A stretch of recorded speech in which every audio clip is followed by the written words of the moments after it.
আজ আম্মু গ্রামে ঘুরতে গিয়ে ভূত দেখলো ঠিক এই জায়গাতেই। আজ আমরা সকাল সকাল উঠে রওনা দিয়েছি পিঠা খাওয়ার জন্য।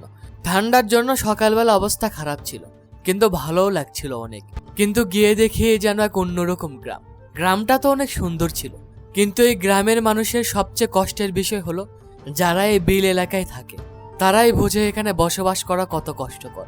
বর্ষার সময় পানি ওঠে, তাই এক একটা বাড়ি এত উঁচু করে বানানো হয়েছে, কারণ বর্ষার সময় এগুলো সব পানির নিচে ডুবে যায়।